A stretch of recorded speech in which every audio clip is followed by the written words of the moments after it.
Kakek Wirya, penjaga makam sakti yang selamatkan warga yang jadi tumbal dukun ilmu hitam. Seperti apa kelanjutan ceritanya? Simak videonya sampai selesai.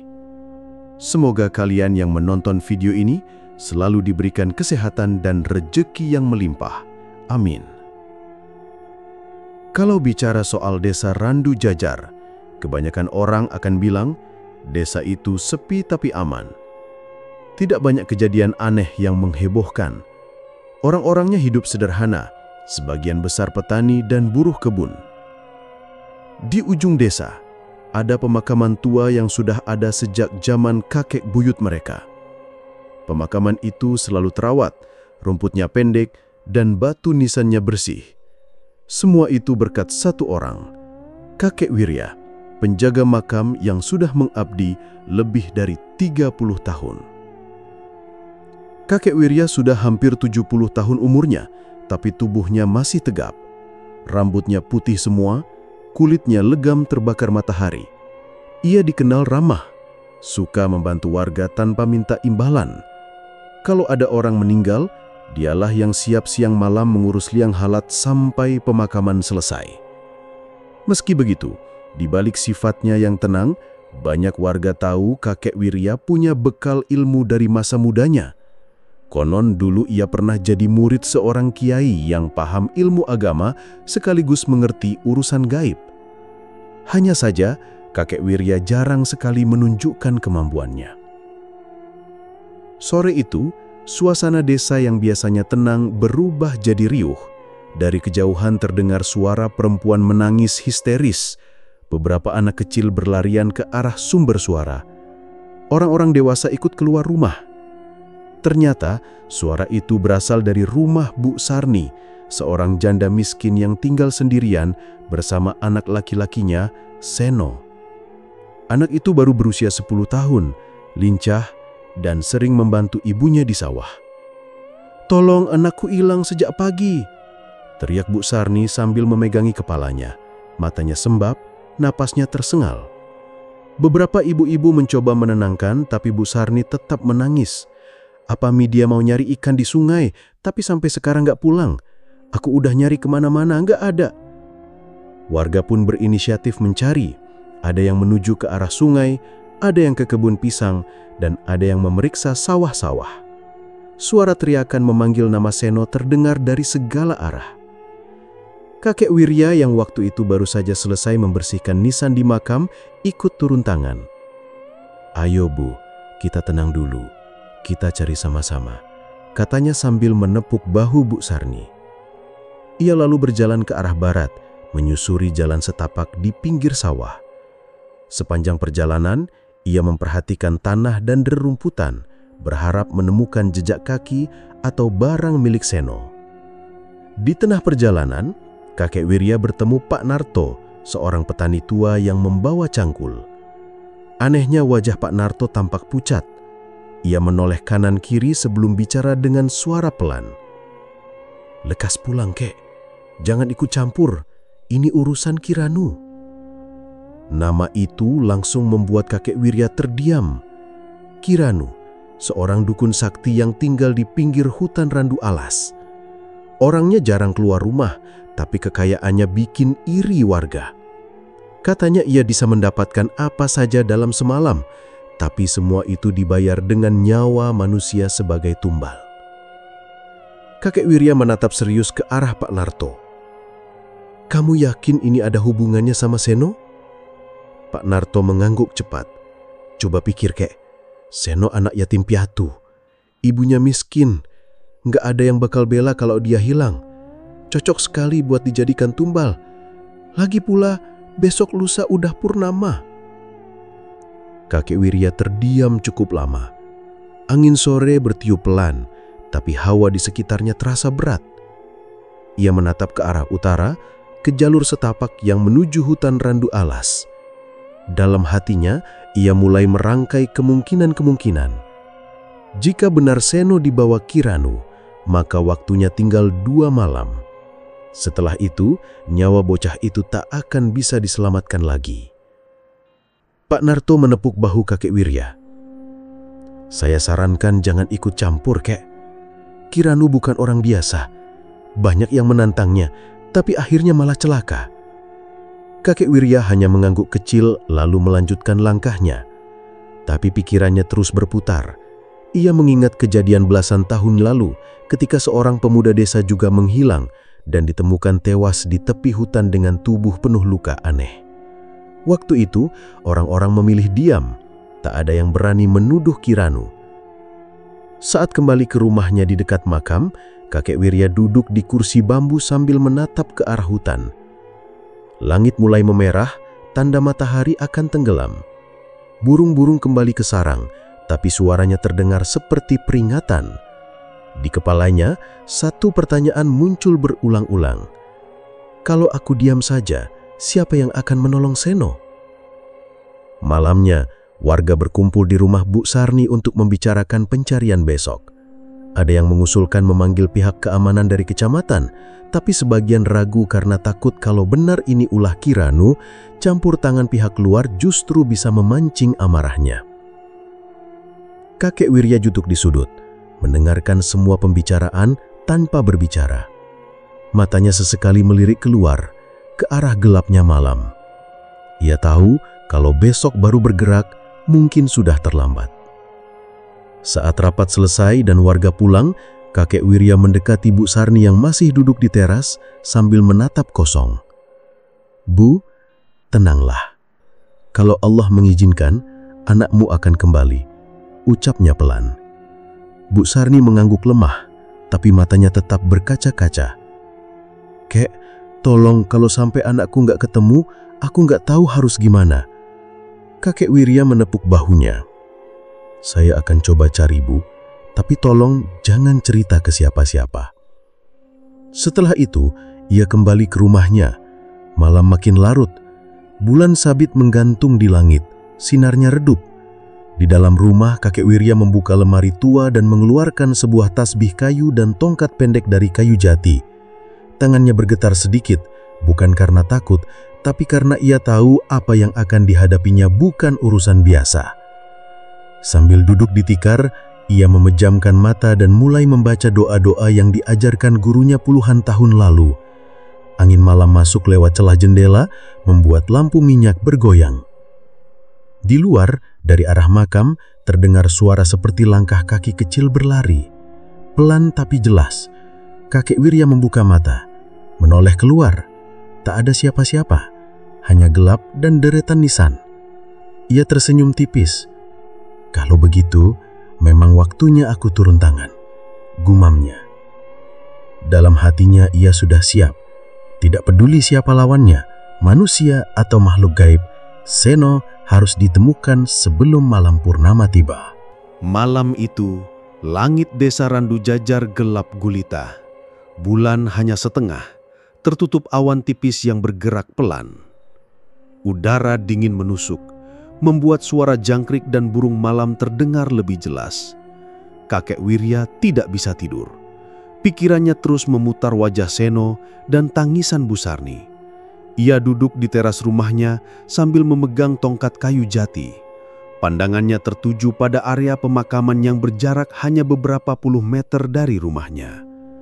Entah kenapa, malam itu hawa di pemakaman terasa berbeda, seperti ada yang mengawasi dari balik gelap. Akhirnya, kakek Wirya memutuskan untuk berkeliling. Ia menyalakan lampu Petromax kecil, lalu berjalan perlahan di antara nisan. Bau tanah basah menusuk hidung, sisa hujan sore tadi membuat tanah becek. Saat melewati deretan makam di sisi barat, matanya menangkap sesuatu yang membuatnya berhenti. Di tanah yang agak basah, terlihat bekas jejak kaki kecil. Jejak itu baru, belum tertutup dedaunan kering. Kakek Wirya jongkok, memperhatikan lebih teliti. Bentuknya jelas kaki anak-anak, mungkin seukuran kaki Seno. Jejak itu mengarah ke belakang area pemakaman, tepat ke jalan setapak menuju hutan Kiranu. Jantungnya mulai berdegup lebih cepat. "Seno, apa kamu lewat sini?" gumamnya. Ia mengikuti jejak itu pelan-pelan, tapi baru beberapa langkah, bulu kuduknya berdiri. Dari arah sebuah nisan tua di dekat pohon beringin, terdengar suara tawa perempuan. Tawa itu panjang, pelan di awal, lalu semakin keras seperti mengejek. Kakek Wirya menghentikan langkah. Matanya menatap ke arah sumber suara. Dari bayangan pohon beringin yang daunnya rimbun, muncul sosok perempuan berambut panjang sampai pinggang. Rambutnya kusut, wajahnya pucat dan matanya merah menyala seperti bara. Mulutnya tersenyum lebar, tapi senyum itu tidak membawa rasa ramah sedikitpun. "Pulanglah, Kek. Anak itu sudah milik tuanku." Suaranya berat dan serak, seperti berasal dari dalam sumur. Kakek Wirya memegang tongkatnya erat-erat. Ia tahu makhluk itu bukan manusia. Tanpa ragu, ia menancapkan ujung tongkat ke tanah sambil membaca doa yang diajarkan gurunya dulu. Bismillahirrahmanirrahim. Begitu bacaan doa selesai, cahaya samar keluar dari ujung tongkat. Sosok perempuan itu menjerit keras, suaranya memekakkan telinga, lalu tubuhnya mulai memudar dan menghilang. Namun, tanah di depan kakek Wirya tiba-tiba bergetar. Ia mundur setapak, lalu melihat tanah itu terbelah sedikit, memperlihatkan kain merah kusam yang terikat di sebuah batu kecil. Kakek Wirya memungut kain itu. Ukurannya sebesar sapu tangan, tapi baunya menyengat seperti darah basi. Ia tahu betul, kain merah seperti ini adalah penanda khas ritual tumbal pesugihan. Biasanya dipakai untuk mengikat roh korban supaya tidak bisa kabur. "Benar dugaan saya, ini ulah Kiranu," gumamnya. Ia memandang ke arah jalan setapak yang menuju hutan. Di ujung jalan itu hanya ada kegelapan pekat. Tidak terdengar suara binatang malam, seolah hutan itu sedang menahan napas. Kakek Wirya ingin langsung masuk dan mencari Seno malam itu juga. Tapi nalurinya berkata lain. Kiranu pasti sudah menyiapkan segala cara untuk mencegah orang masuk ke wilayahnya malam-malam begini. Ia kembali ke rumah dengan langkah berat membawa kain merah itu sebagai bukti. Sebelum masuk, ia menancapkan tongkat di depan pintu, lalu menggantung kain merah itu di dekat lampu minyak. Sambil menatapnya, ia berbisik dalam hati, "Tunggu aku, Seno." Beberapa menit kemudian, suara ketukan pintu terdengar. Kakek Wirya membuka pintu. Ternyata Mbah Samin yang datang membawa bungkusan kecil. "Aku tadi merasa ada getaran aneh di desa ini. Ternyata kamu yang bikin ribut di makam ya," kata Mbah Samin sambil masuk tanpa basa-basi. Kakek Wirya menghela napas. "Aku ketemu ini," katanya sambil menunjukkan kain merah. Mbah Samin memandang kain itu dengan wajah serius.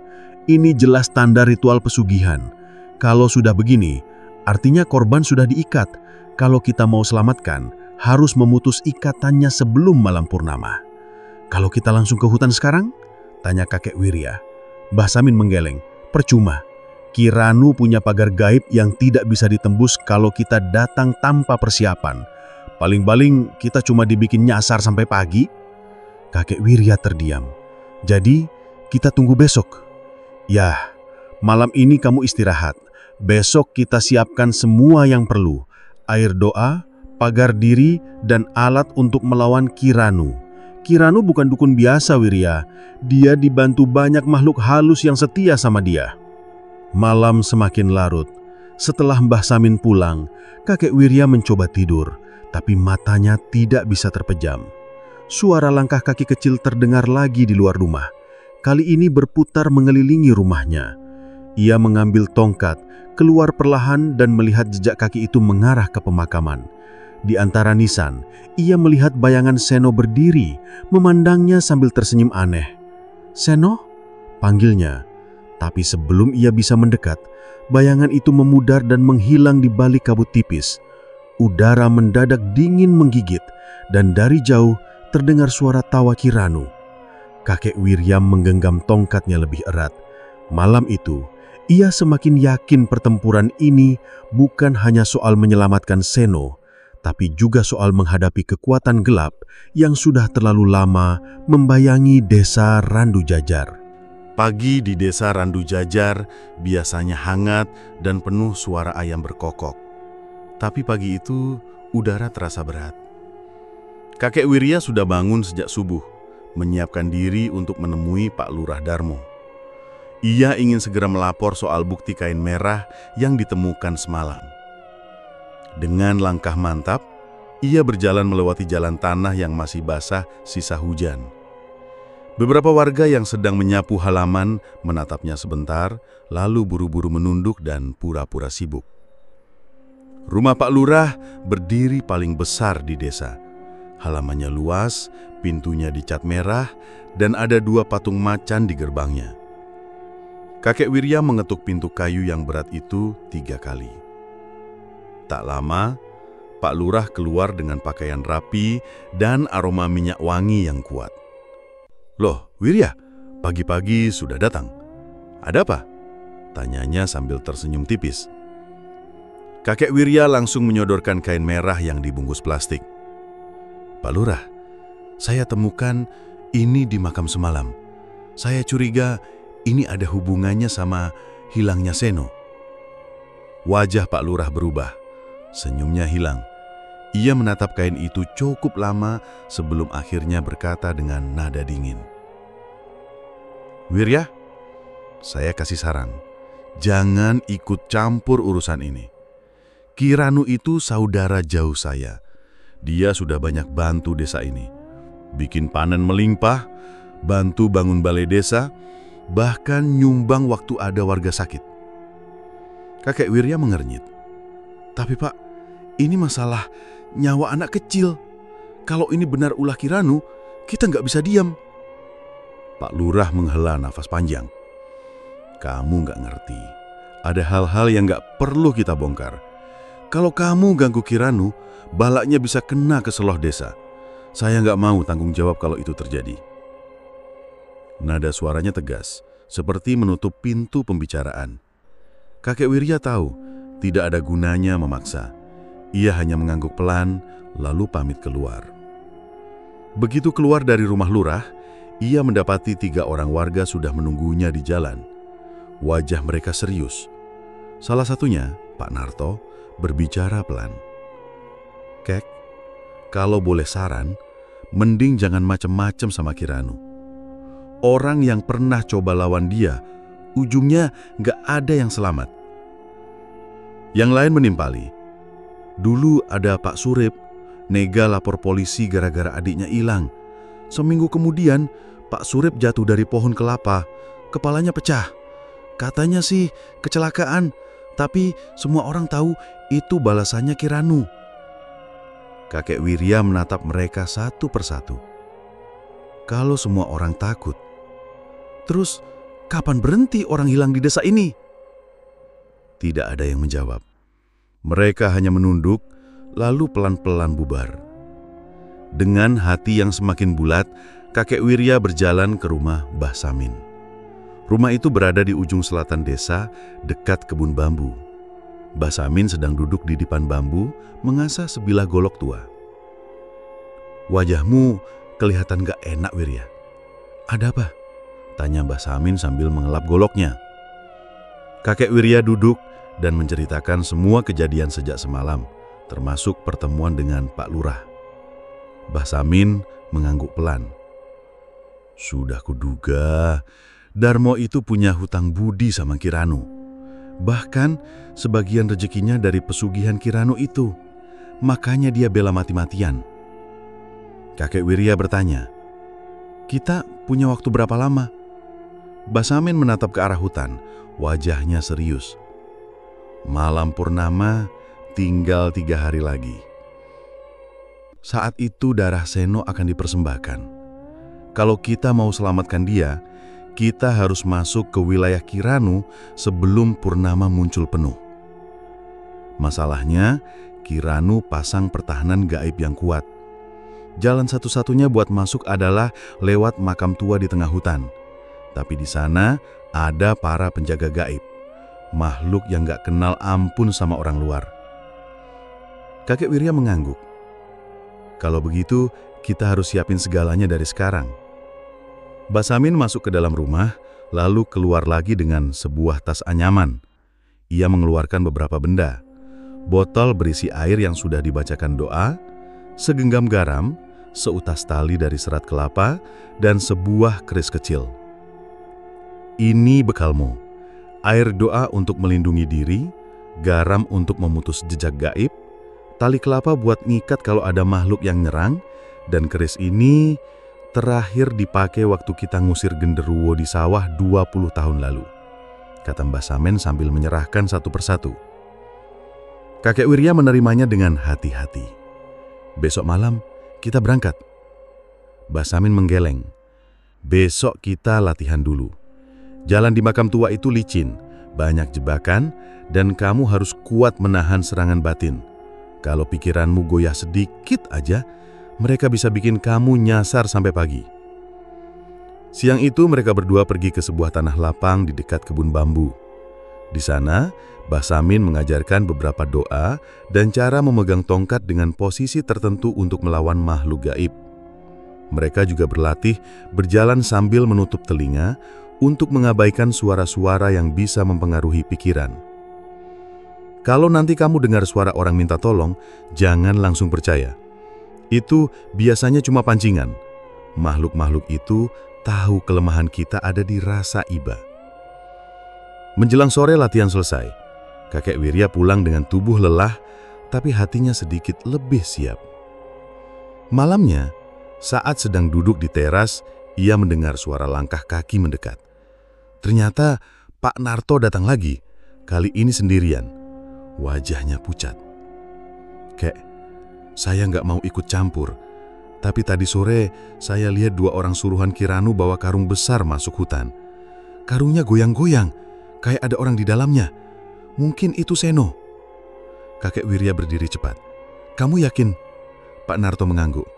Saya nggak berani ngikutin, tapi saya tahu kalau mereka sudah masuk hutan, mereka pasti menuju tempat ritual itu. Informasi itu membuat kakek Wirya semakin yakin waktu mereka tidak banyak.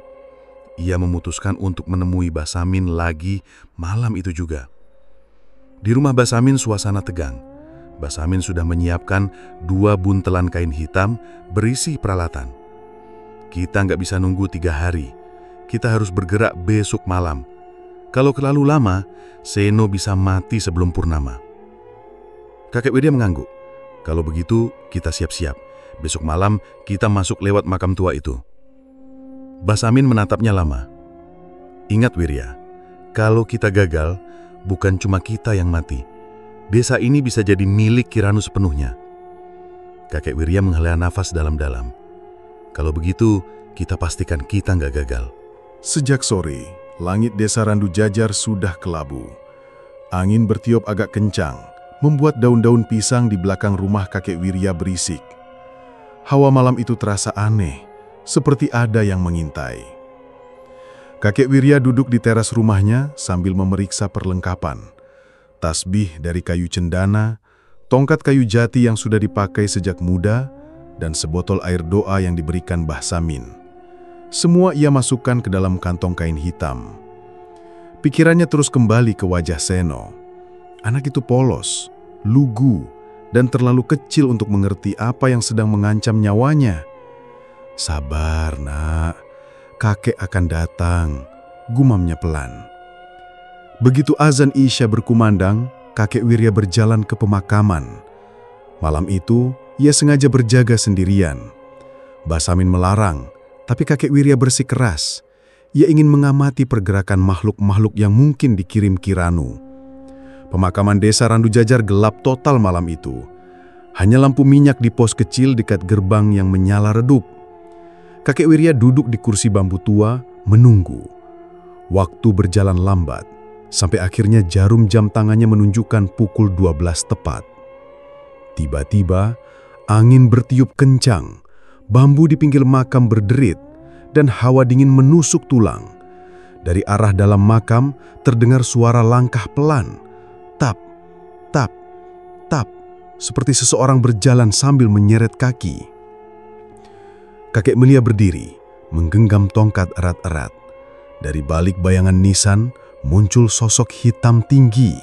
Gerakannya lambat, tapi setiap kali ia melewati nisan, tanah di sekitarnya berguncang. Satu persatu, nisan bergetar, lalu retak.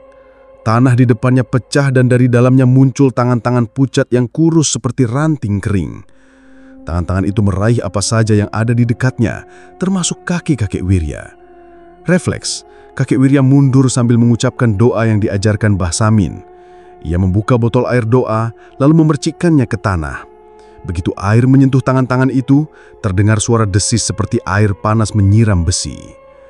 Tangan-tangan itu langsung kaku, lalu perlahan tenggelam kembali ke dalam tanah. Nisan-nisan pun berhenti berguncang. Tapi belum sempat kakek Wirya lega, dari belakangnya terdengar suara berat, suara yang seolah keluar dari dalam tanah. "Kek, pulang, atau aku kirimkan nyawamu ke Kiranu." Kakek Wirya menoleh. Di depannya berdiri makhluk tinggi berkulit hitam pekat. Tubuhnya kurus tapi ototnya menonjol. Matanya merah menyala seperti bara, dan mulutnya dipenuhi gigi runcing. Nafasnya terdengar berat seperti deru angin dari lubang goa. Kakek Wirya tidak mundur.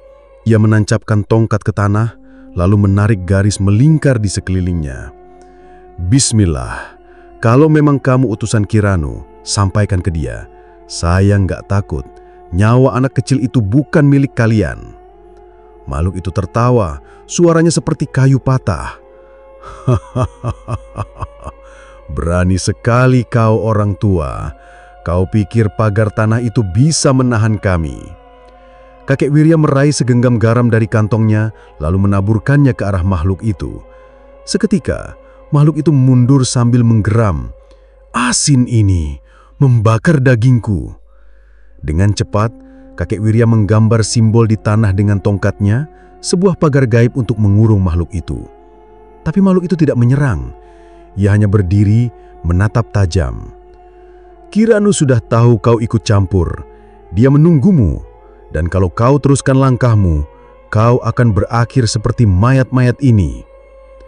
Tanah di sekeliling kembali bergetar, seolah ratusan tangan siap keluar lagi. Tapi kali ini, kakek Wirya tidak bergeming. "Saya nggak peduli.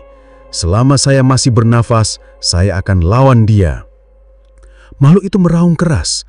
Suara raungannya menggema di seluruh makam. Lalu tubuhnya perlahan memudar, seperti asap yang terbawa angin, dan akhirnya lenyap. Kakek Wirya menghela nafas panjang. Meski berhasil mengusir makhluk itu, tubuhnya terasa lemas. Ia tahu peringatan itu bukan sekedar ancaman. Kiranu benar-benar sudah memperhatikan setiap gerakannya. Tak ingin tinggal lebih lama, kakek Wirya berjalan pulang. Tapi di tengah jalan, ia melihat sesuatu yang membuatnya berhenti. Di pagar rumahnya, ada kain merah yang sama seperti yang ia temukan di makam. Hanya saja, kali ini ada bercak darah di ujungnya. Ia langsung masuk ke dalam rumah, mengunci semua pintu, lalu duduk di lantai sambil menatap kain itu. Ini peringatan atau undangan? Pikirnya. Tak lama kemudian, terdengar ketukan pelan di pintu. "Wirya, ini aku, Samin." Kakek Wirya membuka pintu dan Mbah Samin masuk dengan wajah serius.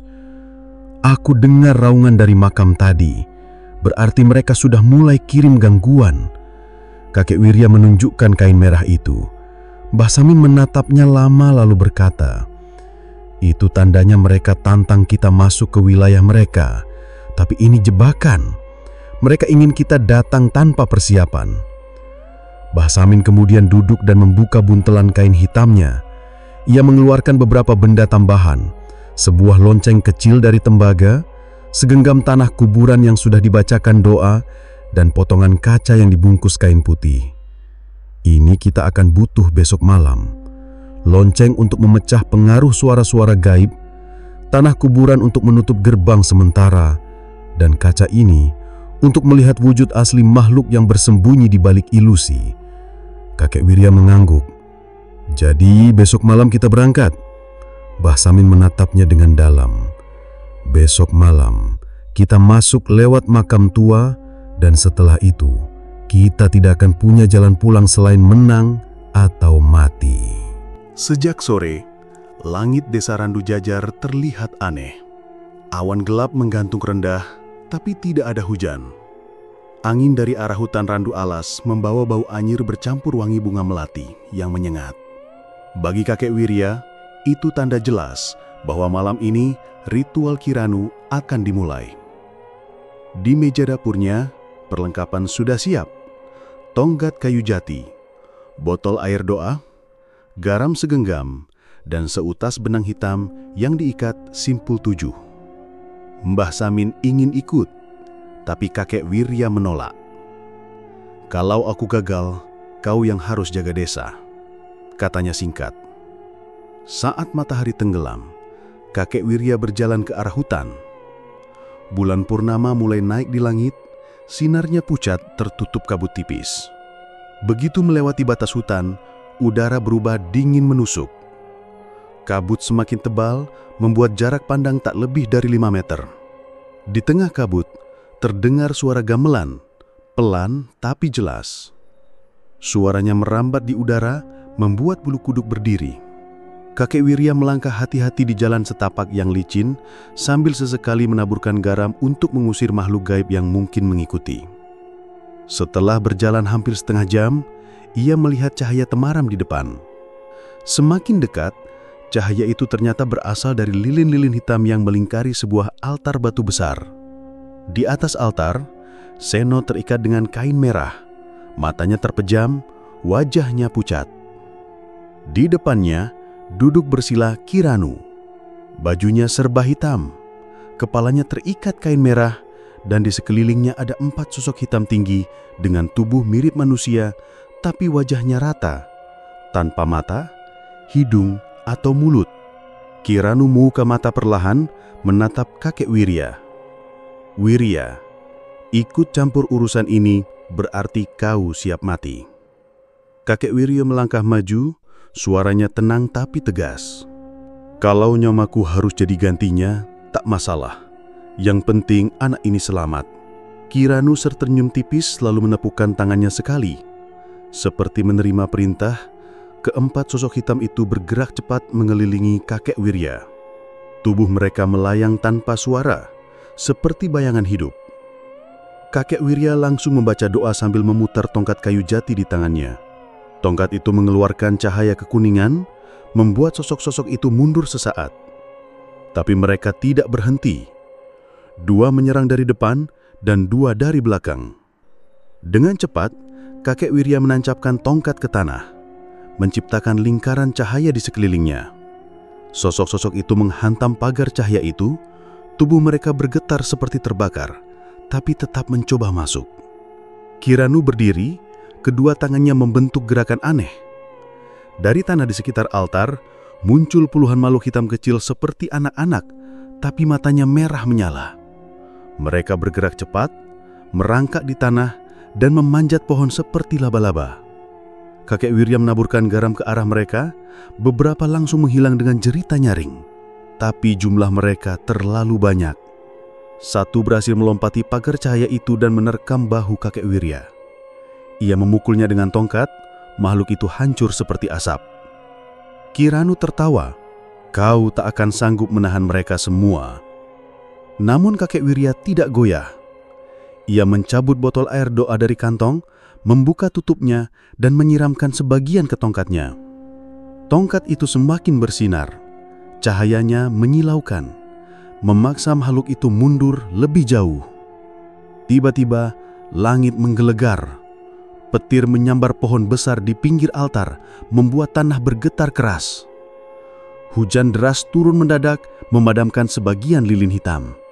Kiranu tampak terganggu, tapi ia cepat mengangkat tangan dan lilin-lilin itu kembali menyala meski diguyur hujan. Kakek Wirya memanfaatkan momen itu untuk maju mendekati altar. Ia melompati satu sosok hitam, lalu memukulnya keras di bagian dada. Sosok itu terpental dan pecah menjadi asap pekat. Namun Kiranu bergerak cepat, menahan langkahnya. Dengan satu ayunan tangan, ia melemparkan semacam pusaran angin hitam yang mengenai kakek Wirya. Tubuh kakek Wirya terpental ke belakang, membentur batang pohon keras. Kakek Wirya terbatuk, tapi tetap bangkit. Ia menggenggam tongkat erat-erat, membaca doa dengan suara semakin lantang. Cahaya dari tongkatnya semakin besar, memaksa kabut di sekitar altar terbelah. Sambil terus membaca doa, ia mengarahkan cahaya itu tepat ke wajah Kiranu. Kiranu menutup mata, mundur beberapa langkah, lalu menggeram marah. Kau akan menyesal, Wirya. Kiranu memanggil kekuatan terakhirnya.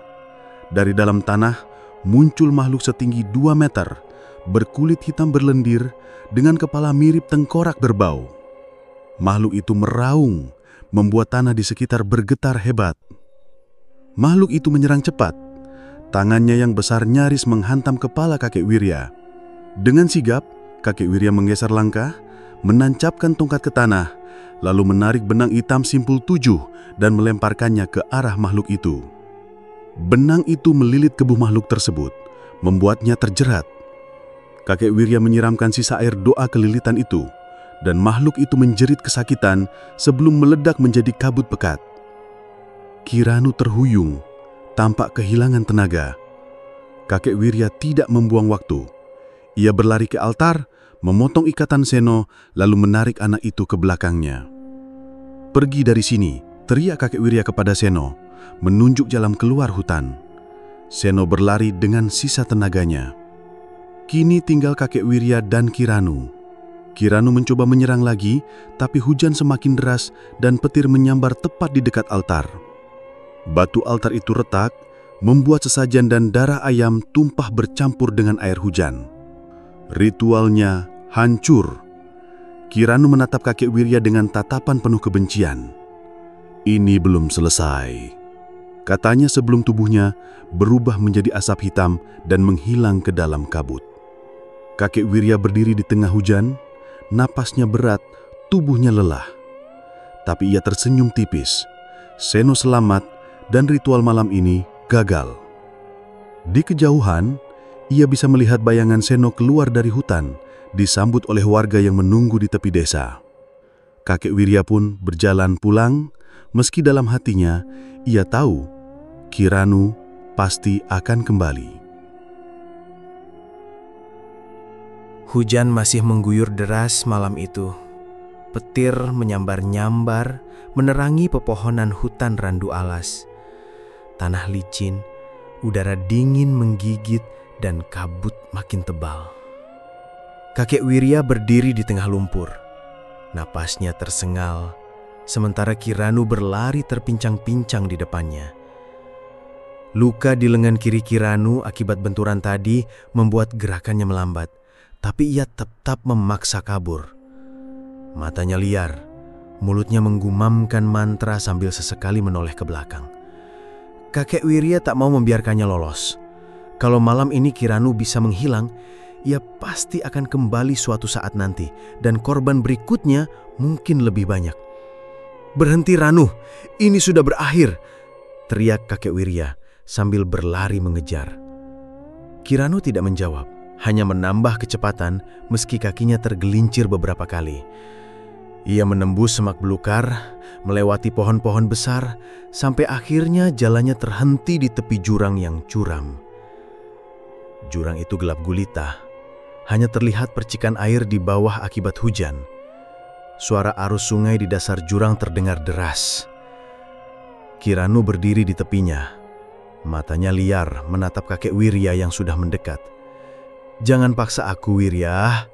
Aku masih bisa pergi, dan kau tak akan pernah menemukanku lagi," anjamnya sambil mengangkat kedua tangannya. Kakek Wirya mendekat perlahan. Tongkat kayu jatinya terangkat siap siaga. "Kalau kau pergi, kau akan kembali untuk mengorbankan orang lain. Aku tidak akan biarkan itu terjadi." "Hahaha," Kiranu tertawa pendek. "Kau pikir bisa menghabisi aku? Aku ini sudah bersekutu dengan makhluk-makhluk yang lebih tua dari desa ini sendiri. Kau hanya manusia tua yang keras kepala." Petir kembali menyambar. Kali ini jaraknya sangat dekat. Sekejap, cahaya putih terang membelah langit, menyinari tubuh Kiranu yang basah kuyup. Tepat saat Kiranu mengangkat tangannya untuk melempar serangan, petir berikutnya menghantam pohon besar di dekat jurang. Kilatan listriknya merambat melalui tanah basah, menyambar tubuh Kiranu secara langsung. Kiranu menjerit kesakitan. Tubuhnya bergetar hebat. Ia mundur setapak, lalu tanah licin di bawah kakinya amblas. Dalam hitungan detik, tubuh Kiranu terjatuh ke jurang. Kakek Wirya hanya sempat melihat sekilas tubuhnya menghilang kegelapan, diiringi suara benturan keras dan percikan air deras di bawah. Setelah itu, sunyi. Hujan tetap turun, tapi suasana hutan mendadak terasa berbeda. Tekanan gaib yang sedari tadi menekan terasa menghilang. Kakek Wirya berdiri di tepi jurang, menatapmu tak gentayangan. Tapi kalau kau masih hidup, kita akan bertemu lagi, gumam kakek Wirya pelan. Ia segera berbalik, kembali ke tempat altar. Seno masih tergeletak pingsan, tubuhnya dingin karena hujan. Dengan sisa tenaga, kakek Wirya menggendong anak itu di punggungnya, berjalan keluar hutan. Perjalanan pulang tidak mudah. Jalan licin, kabut tebal, dan suara-suara aneh dari dalam hutan tetap terdengar meski Kiranu sudah hilang. Tapi kakek Wirya tahu, sebagian besar hanyalah sisa gangguan dari makhluk-makhluk kecil yang kehilangan tuannya. Setelah hampir 1 jam berjalan, cahaya obor dari tepi desa mulai terlihat. Beberapa warga berlari menghampiri. "Itu kakek Wirya, Seno sama dia!" teriak salah satu pemuda. Begitu sampai di pinggir desa, warga langsung mengerubungi. Bu Sarni menangis histeris begitu melihat anaknya, memeluknya erat meski Seno masih tak sadarkan diri. Beberapa orang membantu membawa Seno ke rumahnya untuk diberi pengobatan. Pak Lurah Darmo juga ada di sana. Wajahnya pucat, matanya tidak berani menatap kakek Wirya. Tanpa sepatah kata, ia berbalik dan masuk ke rumahnya, menutup pintu rapat-rapat. Sejak malam itu, kabarnya Pak Lurah jarang keluar rumah, bahkan jarang bicara dengan warga. Warga yang awalnya takut pada Kiranu, kini mulai berani bercerita. Ternyata banyak dari mereka yang curiga pada Kiranu selama ini tapi tidak berani bicara karena takut jadi korban. Malam itu, keberanian kakek Wirya membuat mereka sadar bahwa kejahatan tidak akan berhenti kalau dibiarkan. Meski Seno selamat, kakek Wirya tahu tugasnya belum selesai. Ia masih merasa Kiranu belum sepenuhnya mati. Jurang di hutan Randu Alas terlalu dalam untuk dijelajahi dan arus sungai di bawahnya bisa membawa tubuh kemana saja. Kalau dia masih hidup, ia akan menunggu waktu yang tepat untuk kembali. Dan kalau itu terjadi, aku harus siap, pikir kakek Wirya. Mbah Samin yang datang ke rumahnya malam itu mengingatkan, "Wirya, kau sudah menebus 1 nyawa. Tapi ingat, ilmu hitam seperti yang Kiranu punya jarang hilang begitu saja. Jaga dirimu dan jaga makam itu. Kadang yang hilang jasadnya, rohnya tetap berkeliaran." Kakek Wirya hanya mengangguk. Ia mengerti, ancaman itu belum benar-benar berakhir. Malam-malam berikutnya, desa kembali tenang, namun beberapa warga yang melintas dekat hutan mengaku masih mendengar suara gamelan samar di kejauhan. Ada juga yang melihat bayangan hitam di antara pepohonan saat bulan purnama. Kakek Wirya tetap menjalani tugasnya menjaga makam. Tapi kini setiap malam purnama, ia memasang pagar gaib tambahan dan berkeliling sampai ke batas hutan. Ia tidak mau ada korban lagi seperti Seno. Bagi warga Randu Jajar, malam penyelamatan Seno jadi cerita yang terus diceritakan dari mulut ke mulut, tentang keberanian seorang penjaga makam yang menghadapi dukun sakti demi menyelamatkan nyawa. Namun di hati kakek Wirya, ia tahu cerita ini belum selesai. Dan entah kapan, suatu hari nanti, Kiranu mungkin akan kembali, entah sebagai manusia atau sebagai sesuatu yang jauh lebih berbahaya. Beberapa bulan setelah kejadian malam purnama itu, suasana desa Randu Jajar perlahan kembali normal. Hutan Randu Alas sudah jarang didekati warga, apalagi setelah kabar lenyapnya Kiranu. Seno yang sempat kritis, kini sudah pulih sepenuhnya. Setiap sore, ia terlihat berlari-larian di pematang sawah bersama teman-temannya, seolah semua trauma sudah hilang. Bu Sarni pun mulai tersenyum lagi. Walaupun hidupnya tetap sederhana, ia bersyukur anaknya selamat. Setiap bertemu kakek Wirya, ia selalu mengucapkan terima kasih. Kadang malah membawakan nasi jagung atau singkong rebus sebagai tanda terima kasih. Meski kakek Wirya selalu bilang, "Aku cuma melakukan apa yang seharusnya dilakukan." Awalnya warga masih jarang membicarakan soal Kiranu. Ada rasa takut yang tertinggal, seolah namanya saja bisa memanggil hal buruk. Tapi perlahan, obrolan tentangnya mulai muncul di pos ronda, di warung kopi, atau saat panen. Ternyata banyak warga yang dulu curiga Kiranu terlibat hal-hal aneh. Ada yang bilang pernah melihatnya membawa sesajen ke dalam hutan tengah malam. Ada pula yang pernah mendengar suara orang menangis dari arah rumahnya, tapi pura-pura tidak tahu karena takut. Dari situ, warga sadar, selama ini mereka terlalu diam. Mereka membiarkan ketakutan mengikat mulut mereka, padahal itu sama saja membiarkan orang seperti Kirano terus berbuat sesuka hati. Suatu malam, di pos ronda, kakek Wirya duduk bersama beberapa pemuda desa. Sambil menyesap teh panas, ia berkata pelan, "Kalian tahu, kalau waktu itu aku juga ikut diam, mungkin Seno sudah jadi korban. Dan siapa tahu, tahun depan atau bulan depan, korban itu bisa anak kalian." Pemuda-pemuda itu terdiam. Mereka tahu ucapan kakek Wirya benar. Dulu, setiap ada orang hilang sebelum purnama, mereka hanya ikut mencari sekadarnya, lalu pasrah. Tidak ada yang berani mencari sampai ke hutan, apalagi menantang Kirano. Sejak malam itu, kesadaran warga mulai berubah. Mereka tidak lagi sepenuhnya percaya bahwa ancaman gaib tak bisa dilawan.